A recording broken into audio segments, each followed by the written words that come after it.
Welcome to Paddling Adventures Radio. I'm Sean Rowley, and with me is Derek Spesh. Hello. How's it going, Derek? Going fantastic. It's beginning to look a lot like spring. Not really. Yes, it is. No, it's not. Yes, it is. No, it's not. How much rain have we had? How much snow have they had up north? No, I'm not talking about up north. I don't care about them. Was it 10 to 15 centimeters Sudbury and locales just had earlier this week? And over the weekend it was pretty cold. And It was windy here this weekend. yeah, I was downtown Toronto and it was pretty chilly. You go to Jays game? I did. Yeah. Did they win? No. Then stop going to the Jays games because apparently it's you. The game started off pretty bad. They had to pull. Well, they pulled the pitcher who was in for like 1.2 innings and replaced him, and that guy let in like 5 runs, and it's like they pulled him and sent him down to AAA. It's like, you're not ready, buddy. Yeah. You know it's bad. You go through the locker room to your car. There's a bus waiting for you out that side door. Just keep on going. Don't bother getting changed. You got to feel bad for the guy. He's only been in the big leagues for a short time, but now he's gone. Ah. And then there's the guy who replaced him came in and got his first ever strikeout in the big leagues. And then went on to match a franchise record for strikeouts, 8 strikeouts for his first big league game. Really? Excellent. So he made up the difference. Yeah. But the Jays lost. couldn't. Yeah, they couldn't catch up. They weren't hitting. They just weren't hitting. It was a lot. You're more into baseball than hockey, aren't you? I'm not into any sport really. I just like to go. I'd go to hockey games if it wasn't so darn expensive. Yeah. Well, the playoffs are on right now too. Toronto's actually doing fairly well so far. Knock on wood. Yeah. Only because my team's out. So. I keep hearing a lot of people talk, oh, this is the year. It's like, I don't know. That's been that since like 1968. Yeah. This year, this is our year, this is our year, this is our year. Okay, calm down, great-great-grandpa. Yeah. Oh, gotta like it. Well, you know how people analyze stats? Well, they're pulling up all these stats. Well, you know, the last time Toronto won the Stanley Cup is like what, Boston and somebody else never made it into the playoffs, and they're not making it this year. So this is a sign. The writing is on the wall that they're going to make it because these two teams aren't in. It's like, really? Is that how it works? And because somebody is in their living room standing on one foot with an Yep. arm raised above their head while spinning slowly in a circle and chanting, Mary Had a Little Lamb. It's going to happen. That's a clear sign. Yeah. You know, I don't necessarily dislike the Leafs. I don't like It's not so much the Leafs as it's the the fans. It's totally the fans. They're the worst. That's why I don't live in Toronto. Every team has their people, right? Yep, exactly. Yeah, so just getting ready to do some paddling and stuff. Can't wait to get out on the water. You haven't been out yet? No, I threw my back out almost a month Oh, ago. yeah. And now it's the back is okay. Yeah. But it's just gone into the hips. Mm-hmm. So, yeah. You know what that is? It's Age.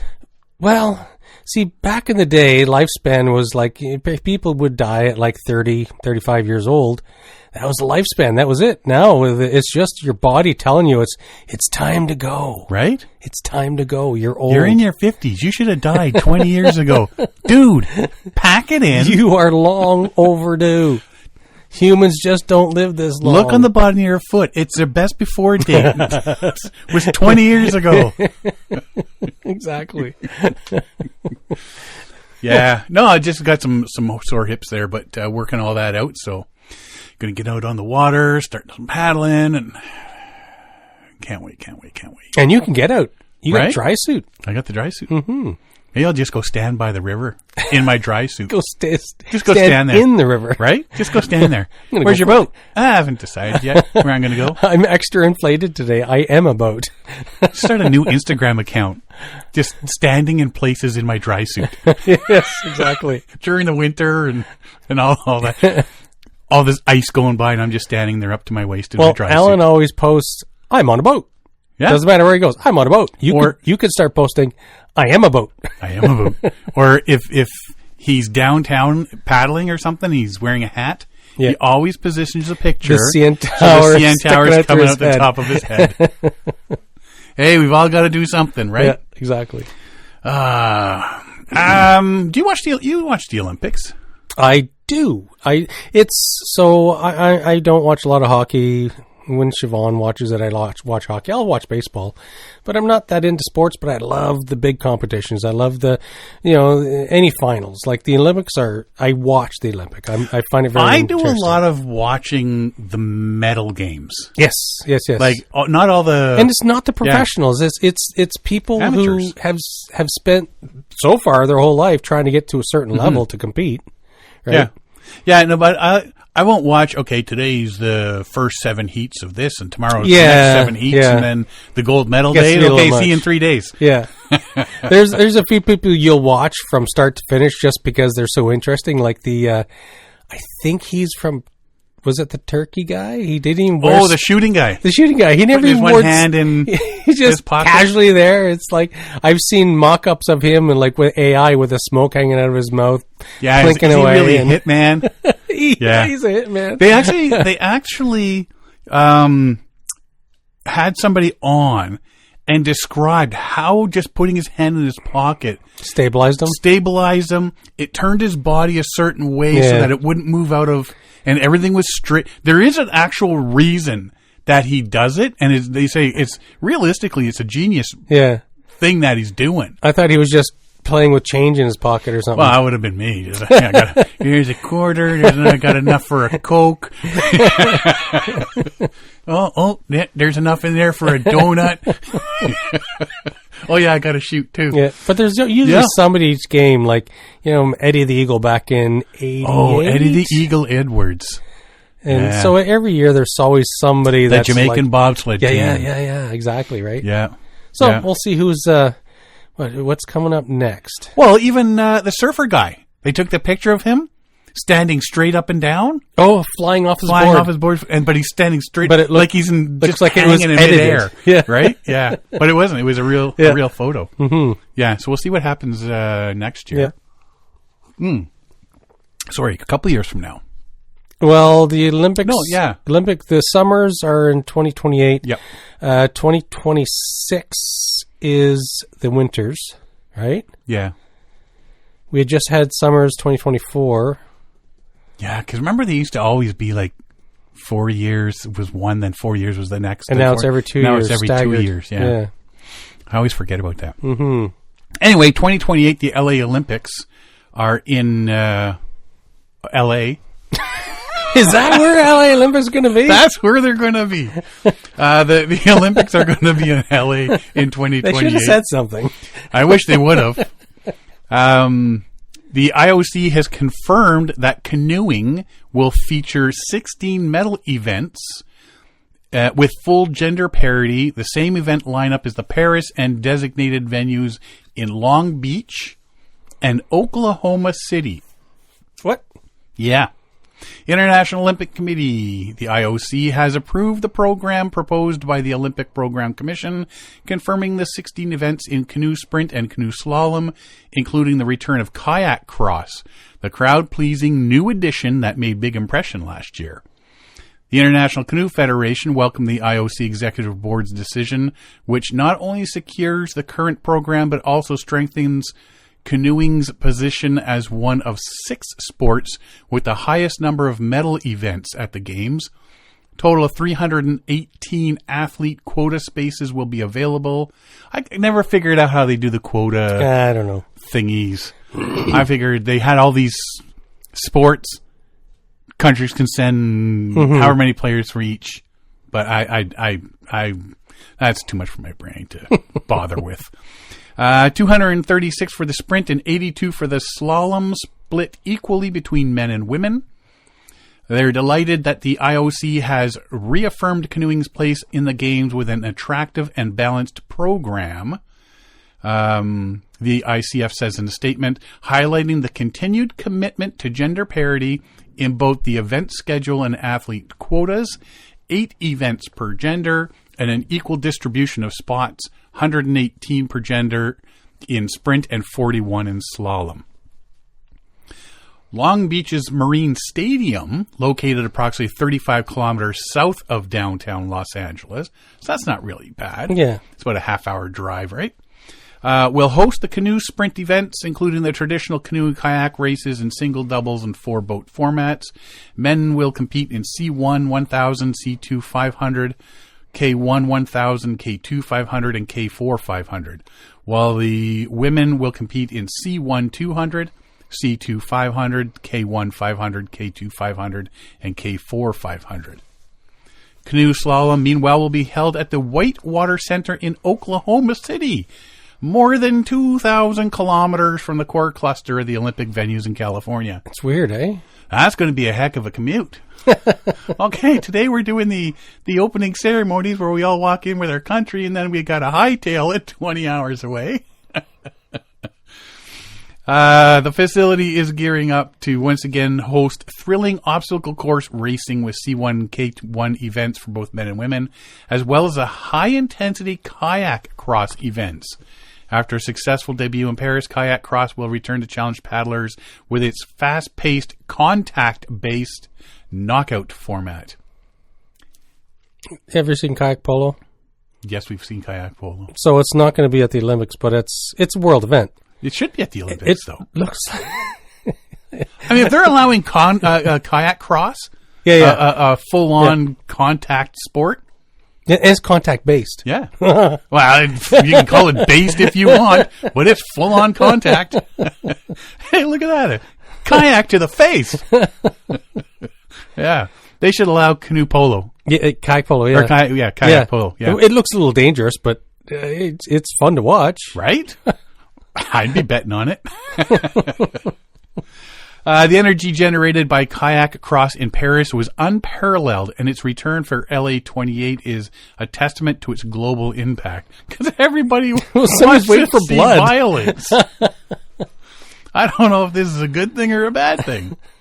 Not all the news was positive, however. The 5,000-meter sprint, a traditional long-distance event proposed by the ICF and widely anticipated, not included in the LA28 program.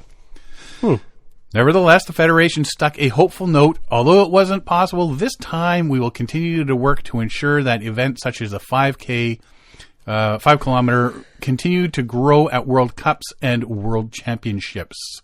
So if they have all that interest and participation at the lower levels, then eventually it's got to make its way back. Maybe they didn't have the space for a 5K. Because you can't turn. It has to be straight course. Do you think there's not enough space in Oklahoma? Not with any curves in the river. Well, what about, the ocean? Just do it out in the ocean. I mean, you're in L.A. You can't guarantee the weather. Call it a challenge. Yes, right? Definitely. It's the Challenge 5K Sprint. You never know what you're going to get. Canoe tug of war. Call it the Forrest Gump Sprint Challenge. Yeah. You never know what you're going to get. Some days you're getting wind. Some days you're getting nice glass. You get what you get. See who comes out on top. Los Angeles 2028 program builds on the momentum of Paris and reflects the ICF's broader Fit for Future Evolution strategy initiative to drive innovation and increase the global visibility of paddle sports. With one eye already on Brisbane 2032, Federation confirmed that it will remain in close dialogue with the IOC to further strengthen canoeing's Olympic presence in the years to come. You know what having it in Los Angeles, though, means? What? We're not up in the middle of the night to watch. Oh, yeah. Not like when it's on the other side of the planet. That might be early in the morning. No. We can watch stuff like this at... I got because they're, 5 hours ahead? 5 hours behind. Yeah. So when we get home from work, we're watching. Yeah, we'll be watching it. All this stuff. So in our evenings will be it'd be perfect. Sports. Yeah. Not like 3 a.m. What's happening? Oh, this is live? Yeah. This was live yesterday, yeah.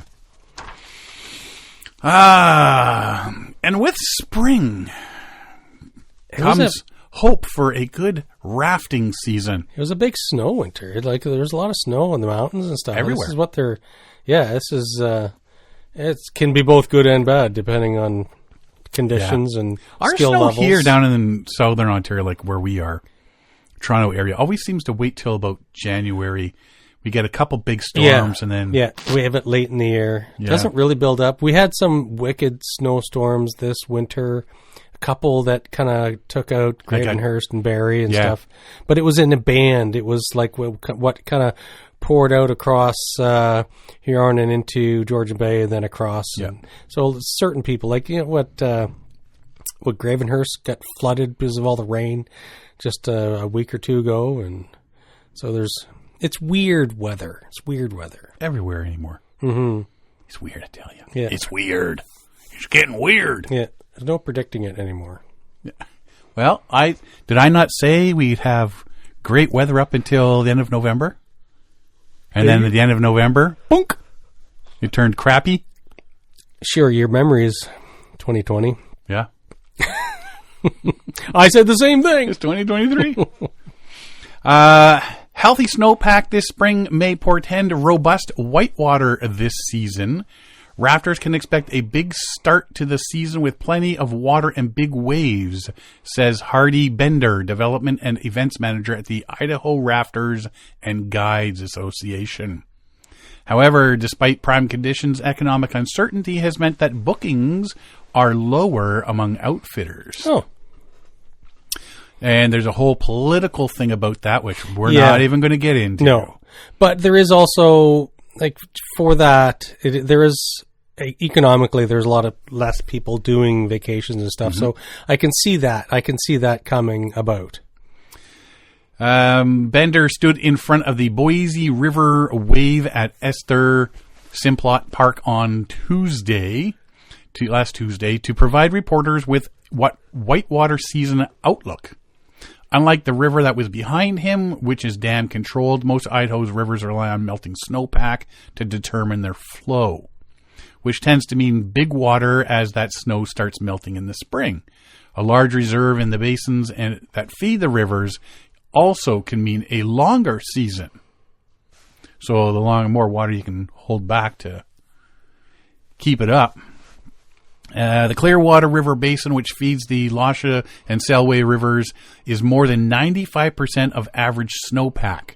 The Payette Basin is nearly 130% of average. That's a lot. Mm-hmm. North Fork of the Payette offers advanced rapids for more expert paddlers, while the main Payette is more family-friendly. Banner Summit Snowpack, which feeds the headwaters of the Middle Fork of the Salmon, is sitting at its 30-year average. The Middle Fork section allows boaters to travel through the heart of the Frank Church River of No Return Wilderness. That's an ominous name. Right? Well, we're at the point of no return. See ya, suckers. Who named it that? Yeah. Yeah. Like, I would like to have that job. Just naming stuff. Well, I'm going to name this one. Temperatures around the state this spring are also contributing to more ideal start, with the warmer weather melting the snow, but it's not so hot that too much melts at once. Last year saw a decent snowpack, and I remember talking about that. And the guys predicted a typical season for 2024, but the northern areas were not as good shape as this year. Clearwater Basin was only at around 70% of its average last year. The Gem State has 3,100 river miles, which, according to Visit Idaho, is more than any other state in the nation. Idaho is also home to one of the longest free-flowing rivers in the lower 48 states, with the 425-mile Salmon River that starts as a trickle in the Sawtooth and White Cloud Mountains and eventually meets the Snake River. That'd be something to do. I think I'm going to start just doing rivers when I retire. I'm going to start here, and then on whatever day, I'll meet you down there so you can pick me up. You do whatever you want. Oh, okay, yeah. Between that time. And then you just paddle the river, and then somebody's there to pick you up, and then they'll take you to the next river and drop you off. Okay, I'll see you at the bottom of that river. Mm-hmm. Whatever you want to do, go ahead, do it. Yeah. Just meet me there on that day. Go shopping Go camping, go do whatever you want. Just as long as you're there to pick me up at the end of the river in a week, 2 weeks, 3 weeks, a month, 2 months, whatever it takes. I'm going to hit the water in November, come back sometime in March. Maybe. But that'd be good to do that. Because it's not going to, I mean, it's not going to cost you oodles and oodles. Yeah. Right? That'd be something fun to do. Well, especially if we can do the 425-mile Salmon River. Mm-hmm. Right? Snake River, which flows into Idaho from Wyoming, cuts into Hell's Canyon, the deepest river gorge in North America. Well, that could be the end of the trip right there. Bender argued that the low bookings for rafting and jet boat trips for this point in the year gives Idaho residents a leg up, as they can look to book weekends that would normally be reserved up to a year in advance. The Idaho Outfitters and Guides Association is a statewide nonprofit trade association that can be operating in the state since 1954. Oh. More information about the state's whitewater outfitters can be found at raftidaho.org. So you can find out a whole lot more information about rafting and the whitewater outfitters and everything from raftidaho.org. Go check that out. Hopefully, they do have some good season this year. Everybody needs the money nowadays. With snowpack, we've here locally, we still have some high water issues, but I think they're planning better. They like one of the main holdups for the Great Lakes system would be some of the canals, but also for Lake Ontario is Saunders Dam. But they dump water early and drop lake levels early to clear things up, so that any surprise floods don't really harm us. Because for quite a few years there, we had some pretty high Lake Ontario water levels, like drastically high. Well, you know what? I like it down where we're paddling because we go up the river. Yeah. Keeps those river levels a little bit higher. Yeah. Because there's some, on Duffins Creek here, there's some spots where it gets too low. Yeah. Right? And then you got to get out and actually walk and drag your canoe because it's not even poling depth. Yeah. And I don't know that it ever floods there, does it? No, because most of it's coming south, it's just right? But it's near the mouth. But there's no snowpack. There's no drainage release. We don't have flash. But I mean, the spring. It definitely gets a lot higher. In the spring. Yeah. But the mouth tends to flood a bit from the lake. Correct. Yeah, when the lake comes up into the mouth. Yeah. Yeah. So it's nice to get it, and it's easier to launch too from there. Yeah. That. Yeah. We need some bigger lakes around here. Let's build some. Boundary. You said you want to go to Boundary Waters one year. I thought you were going to go like to Quetico and that this year. So I would like to do a trip to Quetico, but I'd like to cross over into Boundary Waters. Yeah, the problem with that is they'd give you back. It's yours now. Keep them. They currently they are, so was it after COVID in 2022, they were limiting traffic across the border between the two parks. They opened it back up again, and they're, I don't know what they're doing. Like, the Quetico Park and so on, they're limiting again. If you already have a pass, so if you're an outfitter, if you have a certain number of passes, your passes are still good, but they're not selling new ones. But what this is people from Boundary Waters go into Quetico because it's very popular. And they're actually there's actually a Canada Customs, 2 Canada Customs on that on that route. I can't remember any of the lakes, but you can find them on a map. It pops up, Canada Customs. It's for people crossing over into Quetico. You can drop in and... for the honest people crossing over. Exactly. But yeah, you cross over and hit customs. But they do still have anybody who had already previously purchased passes.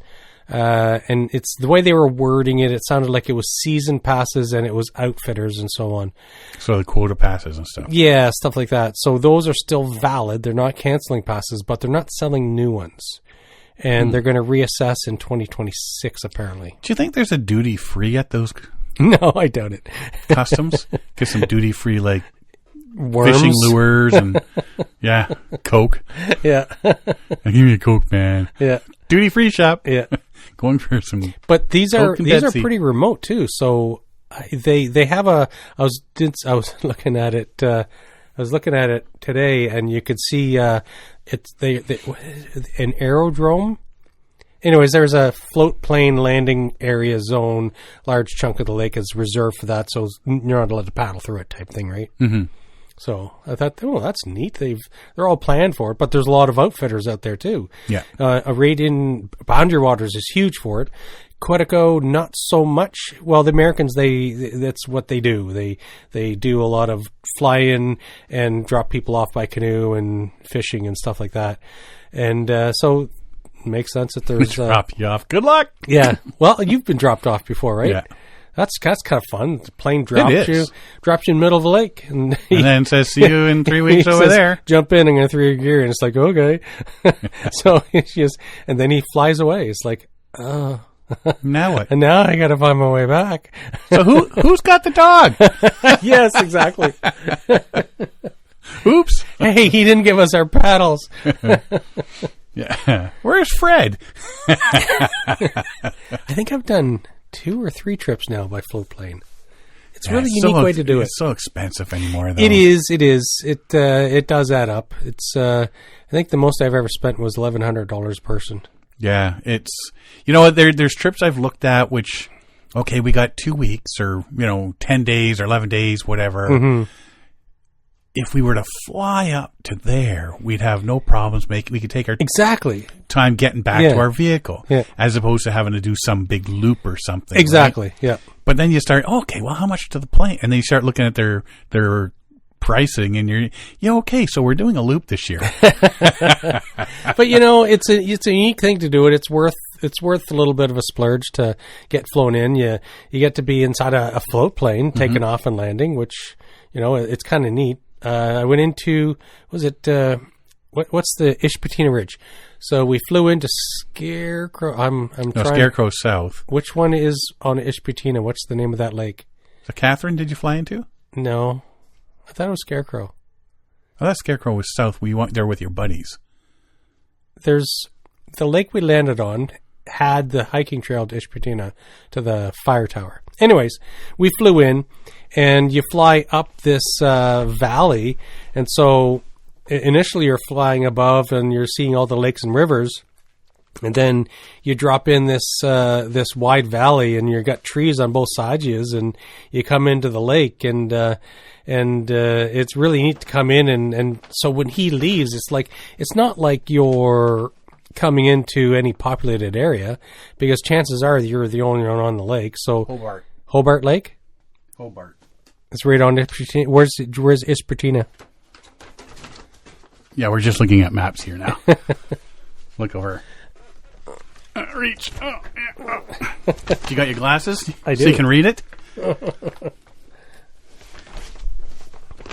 Hobabaca. So, but that's not... That's Maple Mountain, so no, that's not Hobart. Oh, you're thinking the one... Oh, so it would have been Scarecrow, because Ishpetina, is that the one that's south? Yeah, it would have been way south. That's probably not on that map. Yeah. Keep talking to the people. I'm going to look. That would be farther south. You're right. I mixed the two of them up. Yeah. So you were looking at Maple Mountain, which is the second highest peak in Ontario. Yeah. So Hobart, Tupper Lake, and stuff like that. But yeah, it was north of the Solace Lands, this is Lady Evelyn. Mm-hmm. That map doesn't go that far. Yeah, so it's up north end of this. Yeah. I'll have to get another map out. Yeah. But no, to be able to fly into places like that and spend just toss it on the floor there. To be able to spend extra time. Yeah. To be able to paddle in. But so you're not in a rush. You're you get dropped off. The hindrance is depending on the size of the group. Because I'm usually 2 canoes, 4 people. Mm-hmm. It's guaranteed 2 planes because they can only 1 canoe per. Yeah, so 1 canoe per flight. So 1 canoe, 2 people. Next flight is 1 canoe, 2 people. Yeah, so they get the money. That's for sure. Until you get, I think the otters can carry 2 canoes, unless of course you got folding canoes. Yes, right? That would work. And that's where if you wanted to do a fly-in and run the Nahanni or something, you could do inflatables. Although it's not the ideal river for an inflatable, but right, you could make it happen. But Scarecrow Lake is just south of Ishpatina Ridge. Yeah, so I had it right. Yeah. So I mixed the two of them up, Maple and Ishpatina. So you can just have fun. If you ever get the chance to do a fly-in trip, though, definitely do it. Mm-hmm. If you can afford it. Absolutely. I would do it. I would do it again in a heartbeat. That was just awesome to do that. I would too, yeah. No, you did yours into... Woodland Caribou. Woodland Caribou, yeah. But, like I say, is they point to a map and say there's an island, and on that island there's a cabin, and we will see you there in 3 weeks at 10 a.m. Gulp. Okie dokie. And actually, they flew over like about 8 a.m. Mm-hmm. And we weren't there. Oh. Well, because you said 10. Yeah. But we were watching the plane going, is that our plane? Yeah. So we packed everything up and hightailed it over there. And they said, they knew they were early, but they thought they'd drop in just in case. Yeah. But so then they circled around when it was proper time and we were sitting there waiting. But again, you're sitting there with 3 canoes and 3 trips sort of thing, right? Mm-hmm. You're just like, yeah, that just sucks. And I mean, it's worse if you get, like 4 or 5 canoes, or somebody's doing it by themselves. Oh yeah, going solo. Then you've got to pay for that. Yeah, you're paying for the whole thing. Yeah, you're not splitting it 2 ways. No. You zoinks. Anyway, you like seeing waterfalls on your trips, your interior trips? Who sings that Chasing Waterfalls song?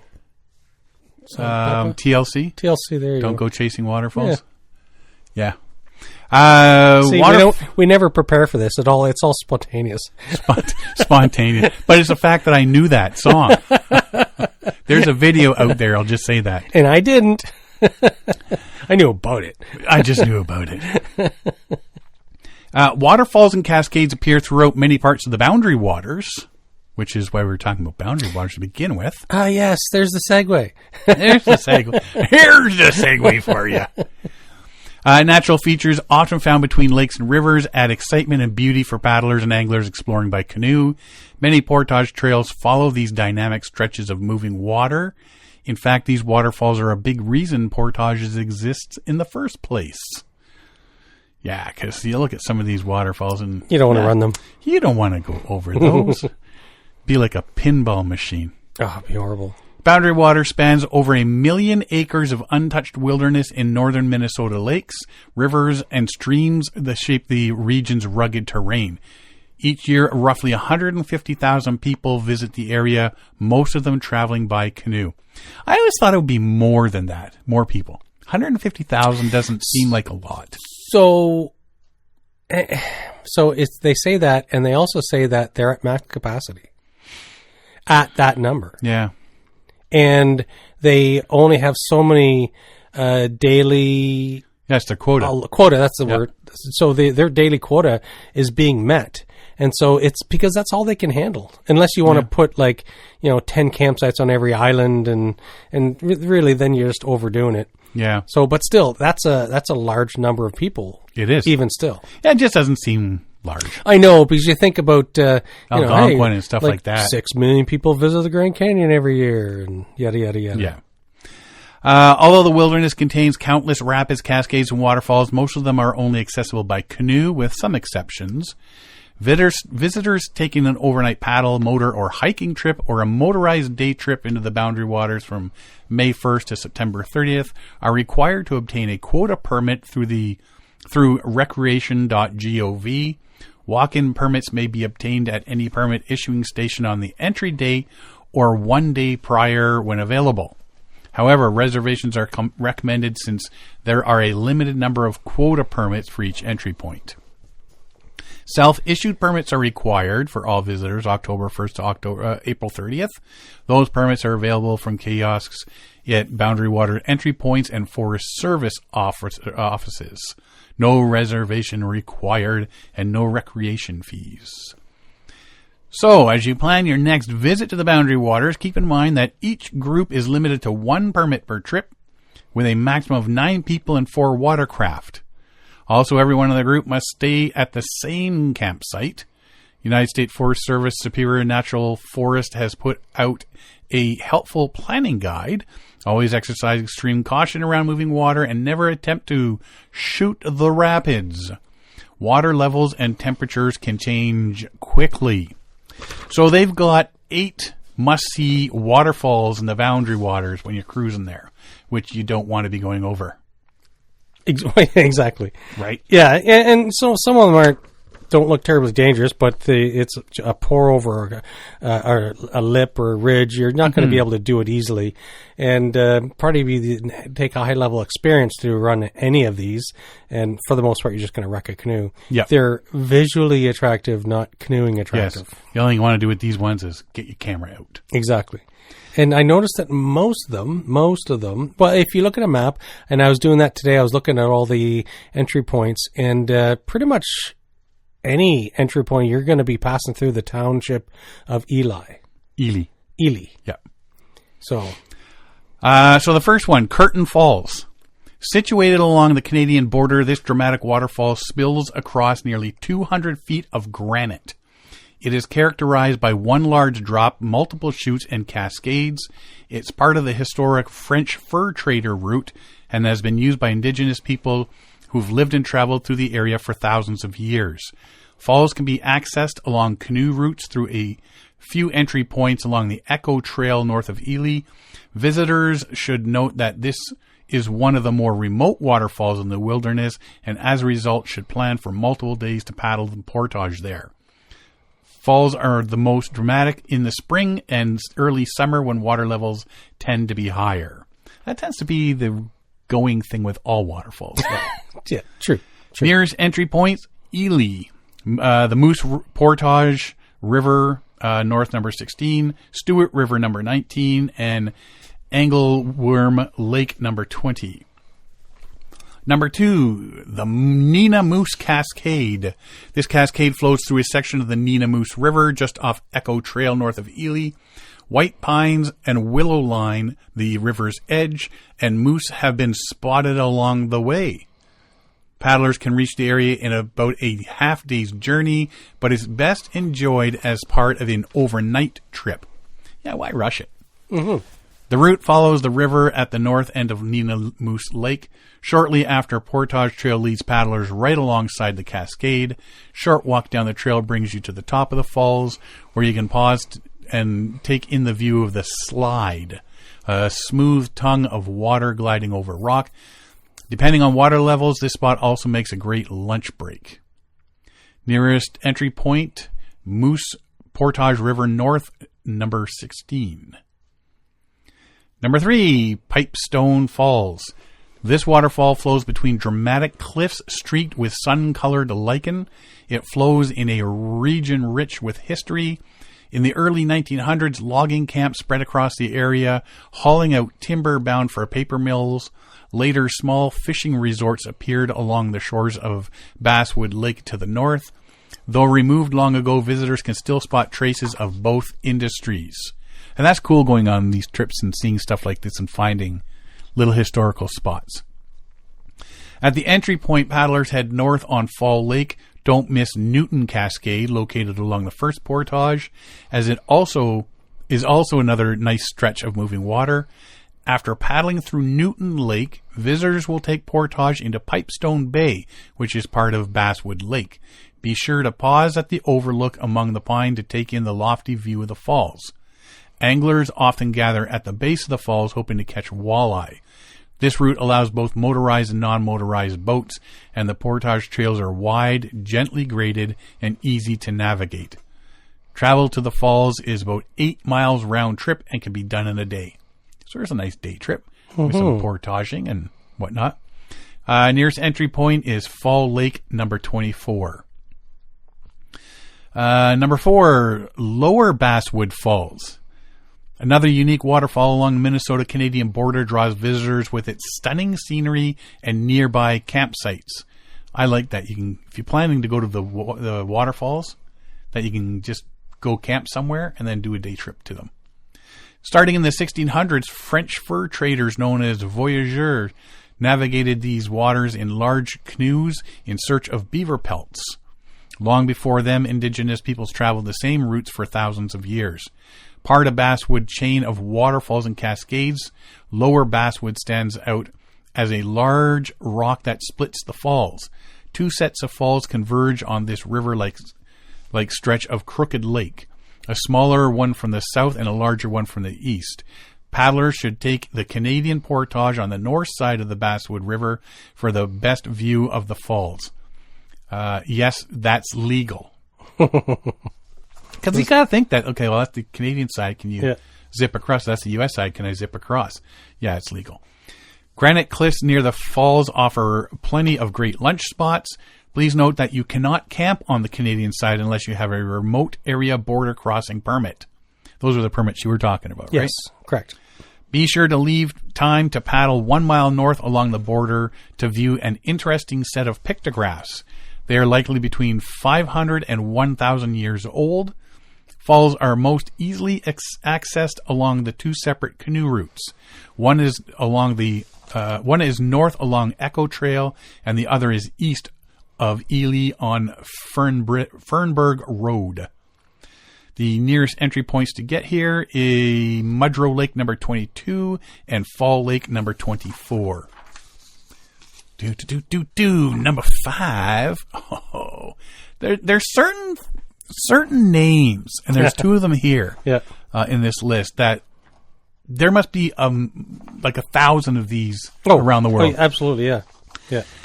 Devil's Cascade. Tell me you've never heard of something like that before. This cascade, one of the more unique features in the Boundary Waters, cuts between 80-foot cliffs along the Sioux River north.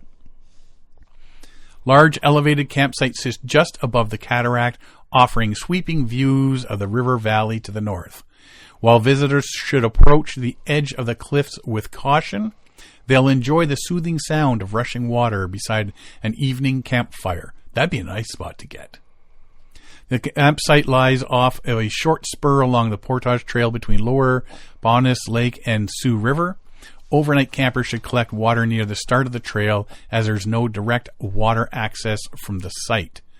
The Sioux Hustler hiking trail loops through this area of thick boreal forest. The cascade can be accessed along a canoe route north of Ely along the Echo Trail. And the nearest entry point is Sioux River North, number 14.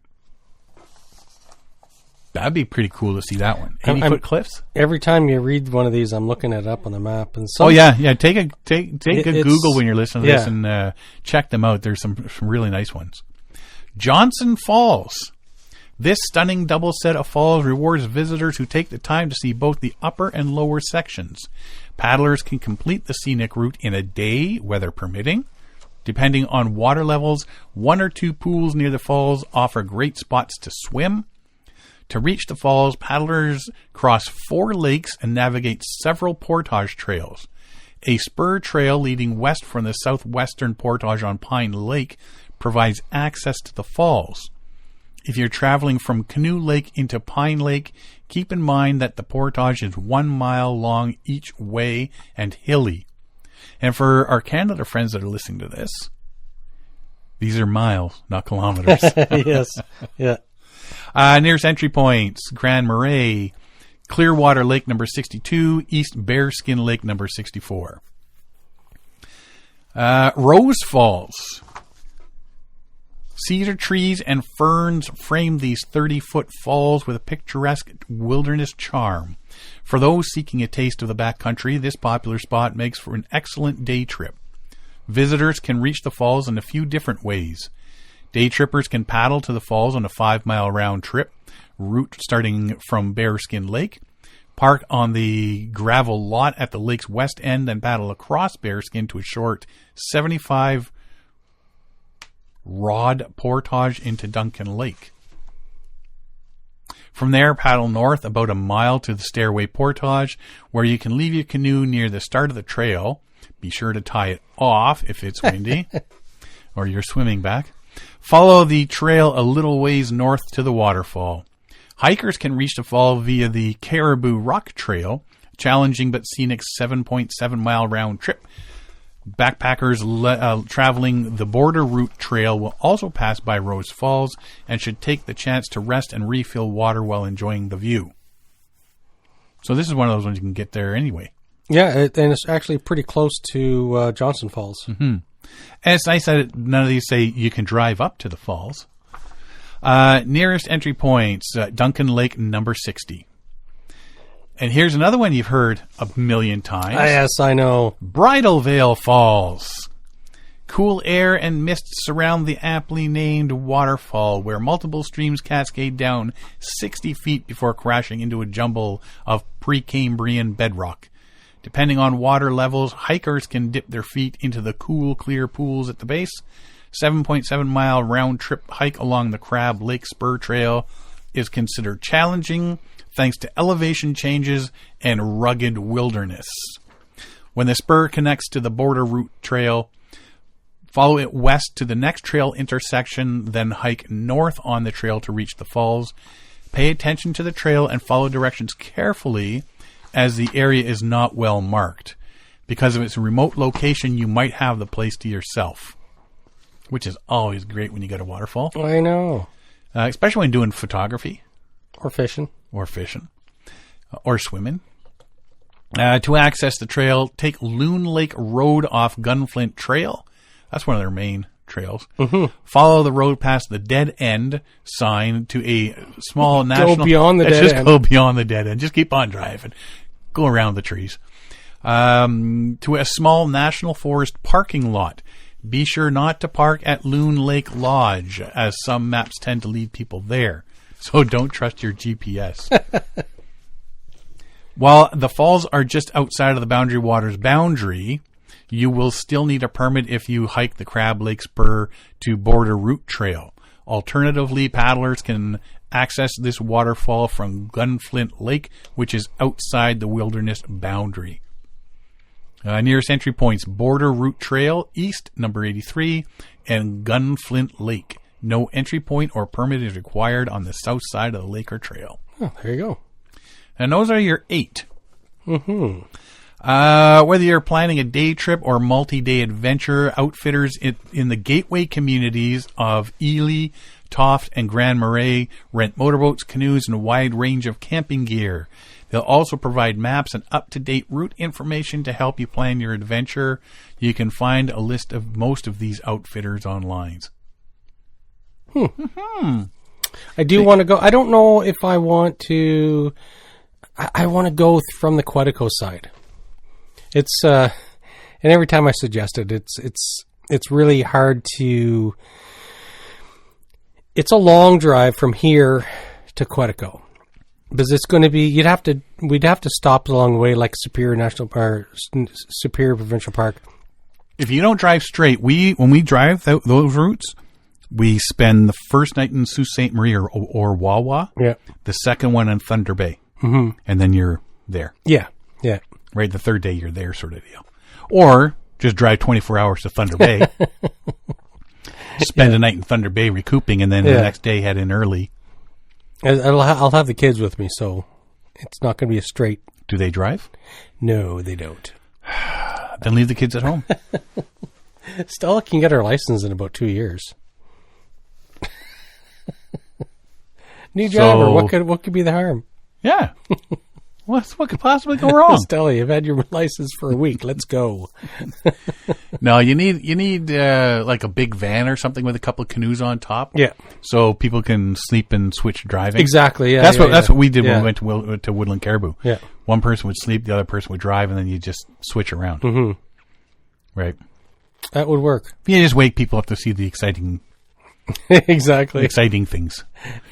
Hey, 5 minutes ago we saw a moose. Right? No, but there's, Kakabika Falls, you got to go see that. You stop in, Thunder Bay, you got to see Terry Fox thing and whatnot. What was it, when we did our 5 lakes in one day, 24 hours? Remember the raccoon that stood up and stared at us as we almost ran him down? Yes. If we didn't hit him, we had to at least brush him. Yeah, he's probably with his buddies. Did you see that? Did you see that? I stared him down. He almost got me. I stared him down. Turned at the last second. I did. It's like bullfighters. Ah! Yeah. Ole! I heard this little raccoon. Ole!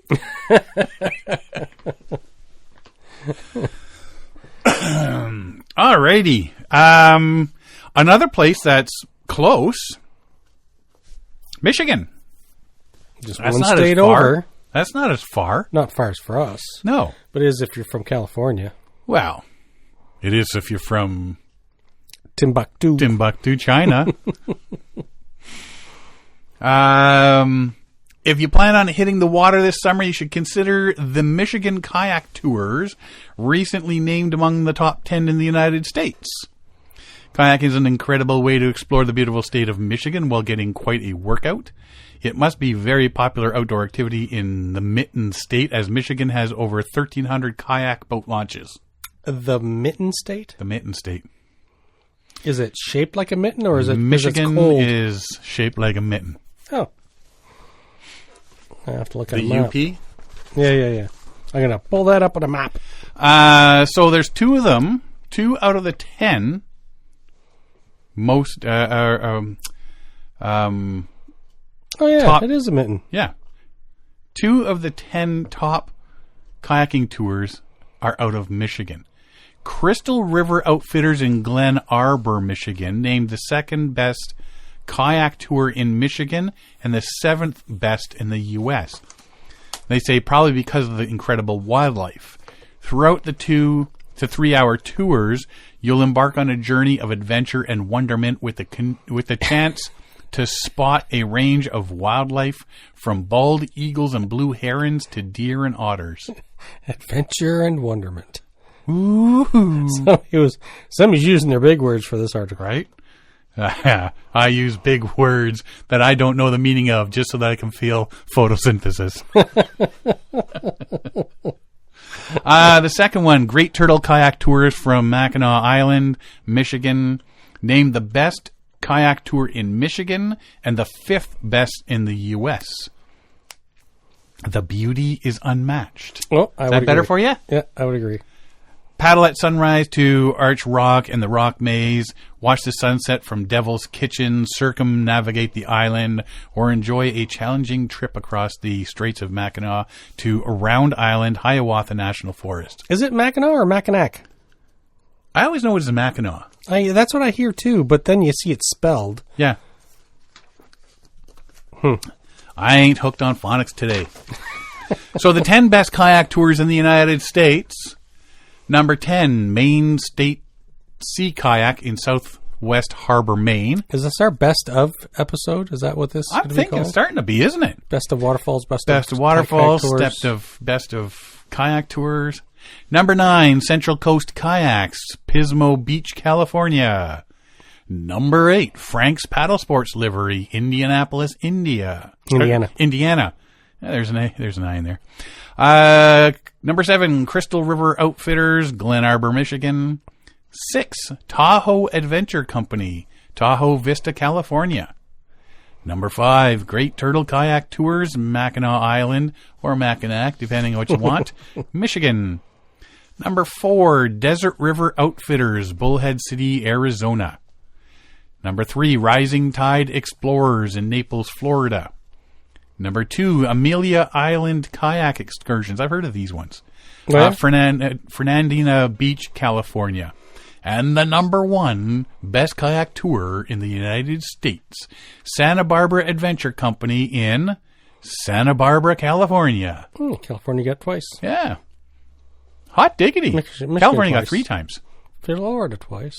California is number 9 and number 6 and number 1. There you go. Florida's 2 Well, and 3. you know, they've got the winning weather and the winning ocean, and it's a lot of nice stuff out there. Fix. The fix is in. The The fix is in. This one I found interesting. Right? It makes you want to go down there and do this. So whether you're new to paddling or a seasoned pro, if you're planning on hitting the water this summer, and you're in Indiana or are thinking of going to Indiana, the Indiana DNR, Department of Natural Resources, could use your help. Paddling is a popular hobby for many Hoosiers. And whether you prefer canoeing, kayaking, or riding on a paddleboard, there is a place for everyone to paddle.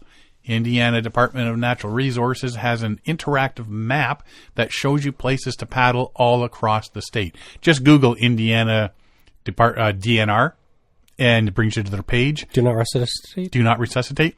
Mm-hmm. Brings you to their page, and there's a map there that shows you all the places you can paddle and all that sort of stuff. It's interactive, zoom in, zoom out, all that sort of stuff. According to the Indiana DNR, this map shows everything you need to plan a day on the water, including water gauges to display stream flow, public access sites, canoe and kayak outfitters, low-head dam locations, and river miles are displayed on the map, which also includes the USGS water gauges that display real-time stream flow at stations across the state. Many people enjoy taking to the water as a fun and relaxing hobby, and now your hobby can help out the Indiana DNR track wildlife. When out on the water, it's inevitable that you're going to see wildlife. Yeah, I just keep telling people that. And if you're going to Not always true. Yeah, if you're going to see them anyway, you may as well report that data to the Indiana DNR. They're asking that paddlers volunteer to report wildlife sightings when going out on the water. The process is simple. If you're able to volunteer your time, they have postcards that they ask you to fill out. On the card, you will record what animals you come across. They're specifically looking for people to go paddling from June 1st to July 31st. And paddling is a great way to enjoy Indiana's natural beauties, observe wildlife, and connect with nature. Now, they do something like this in Algonquin every year with the fish. Yes. You get a little thingy. They give you cheap little measuring tape. Yep. A little card where you can write what lake you were fishing, the times you were fishing, the fish you caught, the size, like length, girth, and all that sort of stuff. They put that with they put the card, a small pencil, and the measuring tape in a little plastic baggie, and then you take that, you put it in your tackle box or whatever. And when you're out fishing on your trips in the backcountry and stuff, if you catch something, you just write all that sort of stuff down. Then you take it back, and they at the end of the summer, I think usually closer to spring the following year, they have all the results tabulated from the cards people put in and say this is what everybody's noted. And it gives them an idea of what fish stocks are like on the various lakes and rivers and creeks in Algonquin. And so they know which ones they can stock up again. Yeah, if they have to restock, or if, it's good to know if somebody's pulling too many of certain fish out, right? Right. So Indiana paddlers have a unique opportunity to observe wildlife while enjoying Indiana's countless water resources, and they want more information about the wildlife that spend time around those waterways. The Indiana Paddlecraft Wildlife Index compiles wildlife observations from people who use canoes, kayaks, and other non-motorized paddlecraft on Indiana's waterways. Volunteer paddlers can help by completing a paddling trip postcard documenting the wildlife they're observing while floating from June 1st to July 31st. There are several animals in the DNR is asking folks to report to them during wildlife observations while paddling. They've selected some key species that are either challenging to study or are lacking Indiana-specific information. Species selected are also those paddlers may be able to easily identify. I noticed on the list, fish isn't one of them. No, I'm studying the fish closely. Brought a few samples home. Yeah. The animals include the bald eagle, Blanding's turtle, beaver, great blue heron, great egret, kingfisher, mink, muskrat, osprey, painted turtle, a red-eared slider, and a river otter. Red-eared slider, I believe, is a salamander thingy, is it not? Okay. Salamander or a snake? I was going to say that's the only one I never heard of before. Yeah, it's either a... I'm pretty... Yeah, I want to say it's this. Do snakes have ears? They can, little ears sticking out the side of their head. Isn't that a goofy looking snake? I want to say it's a salamander type lizard thingy. It's a reptile. It's a reptile. Well, are salamanders not amphibians? There's a red-eared slider. Oh yeah, it's a colorful turtle. It's a turtle. It's a turtle lizard. Yes, it's got a red-eared slider's a turtle. I thought it was a salamander. A lot of blue banding on its shell with pink or yellow spots, and it's got red ears. Well, maybe that's why I've never found a red-eared slider, because I've been looking for lizards all these years, or snakes with big ears on their sides. I've never seen one of these before. Yeah. Well, it's because they are challenging to study and hard to find. Here's a better shot of it from above. Okay, so the side of the head has big red streak. Red streaks. He's fast. That's why. Red-eared slider. He's got red racing stripe. Red racing stripes across his head. Across his head, yeah. Yeah. Huh. He doesn't look any different except for the red strips. Right? From a lot of turtles I've seen. Trachemes scripta elegans. Fancy. Is that Latin for red-eared slider? It's the Latin name. I don't think it directly translates. They don't have Yeah. So all the information will be put into the Paddlecraft Wildlife Index, which will help wildlife managers to estimate changes in populations over time. This program with paddlers will also help give the DNR insight into potentially finding new locations where these wildlife populations are living. If you're interested, you can check out all the volunteer information through the Indiana DNR. So again, just Google the Indiana DNR and it'll bring you right to their page and you can find out all the information you want. If you're traveling with kids, if you're camping and hiking and canoeing with kids, it's a great little thing to, hey kids, just write down everything you see. Okay, we saw a moose, kids, write the moose down. Well, they don't want to hear about moose. Well, we're going to tell them anyways. Just tell them everything you saw. Exactly. Algonquin Park, when you go to the visitor center, there's a big sign right at the entrance in the big main lobby there. Yeah. And people write all the animals they've seen. Like mile 52 or whatever saw 2 moose on the side of the road. Bear in garbage can at Mule Lake. Yeah. So that's cool. That's cool. So if you're, like I say, if you're going to Indiana, pick up a card and or print it off and write down what you find, what you see. Doesn't hurt. I mean, we do it all the time anyway. Yeah. Where the only thing we're not doing is writing down. Yeah. We're sure it's probably taking pictures of whatever we're seeing. We're just not writing it down. Yeah. So do it. Yeah. Do it. Go to Indiana. Paddle. Look at animals. Write it down. Send it in.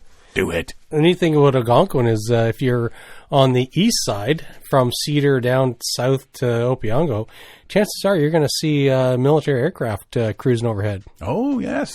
It's not too often in the summer. I've been in Algonquin up on that side of the park, and I haven't seen like a C-130 or search and rescue from Trenton and all that too. Right? Yeah, because they're flying over the park all the time just for training flights, right? Yeah, getting their hours in. Alrighty, you got anything else? I do not. Yeah, not too much happening. No, we can say what we have had beer tonight. So Tilted Glass out of Bowmanville. It's called Reminisce. It's a wine barrel aged imperial stout. Mm-hmm. And you know what this is? This and that. They're the last 2 cans in the beer fridge. Oh, are you hinting I got to go pick up beer? Not at all. Go pick up beer. Not at all. Good to know. I was going to ask that anyways. Because if you don't pick up beer, we're drinking scotch next week. Does it usually last like a couple of months, like 2 months every time I buy beer? And you bought beer last when? I don't know. It's a long time ago. Like February? Mm-hmm. March? April? But no. That's 2 months. Well, you had supplied some in there too. Yeah. Yeah. But I got to get by that place in... Oh, the Old Rippers. Yeah. Yes, the Old Rippers. Oshawa Curtis there on the border. They turned an old strip club into... What is it? Microbrewery or something? Stuttering John's. So it's a barbecue and a microbrew. Yeah. Barbecue and microbrew. There you go. They pair well. They pair well. Yeah. Well, I've been trying to get in, but their winter hours are very limited. But now that we're coming into spring, summer, maybe their hours would be a little bit more conducive to me stopping by and grabbing like something. A weekend? When you're not at work, for instance? just throwing that out there. When's the best place to go somewhere? When I'm not working. Oh. The weekend, you say. The weekend, you say. I never thought of that. Was my face red? So what I wanted to do is I wanted to stop in on the way here to grab some. Because my weekends are pretty busy, doing nothing. Tell me about it. We're planning trips now. Yes, you are. Mm-hmm. So are we. We are too. So we, just to give you a bit of a heads up, Derek's away for 3 weeks in July. Yeah. I'm away for 3 weeks in August. Mm-hmm. Now, the 3 weeks in July, I think we can cover with guest hosts, and 1 to 2 weeks, I think we can get away with in August. Yeah, because nobody knows how to use your equipment. No, if we pre-record. Yeah, and I'm hoping while I'm in Japan, maybe I can get some recording done. Could you upload from there? I can upload from anywhere. Well, it depends on. Well, yeah, actually, we'll have Wi-Fi. Ariana would have Wi-Fi. I'll have everything on my laptop here to do it. Perfect. That'd be awesome. And then I could just coming live from it'll be one of the few downtown episodes. Japan. It'll be one of the few episodes I ever listened to. Right? If Derek's listening to this, close your ears. This is only for the other people. Well, I'm always here for recording, so I don't need to listen. Right? Don't you listen to your own show? Why would I? Exactly. We talked in it. I was there. I was there and I don't remember what happened. Alrighty. Well, if you want to find out more about us, you can find us at paddlingadventuresradio.com. We're on Facebook, Instagram, and YouTube. You can download or stream all our episodes on iTunes, Apple Podcasts, Spotify, Podbean, iHeartRadio, Amazon Music, Player FM, and all your favorite podcast downloading sites. Or you can just go to the episode page at paddlingadventuresradio.com and you can stream or download all our episodes there. If you enjoy the podcast, please share it with your friends, family, and fellow paddlers. I want to thank everybody for listening this week. I'm Sean Rowley. And I'm Derek Specht. We'll see you next time.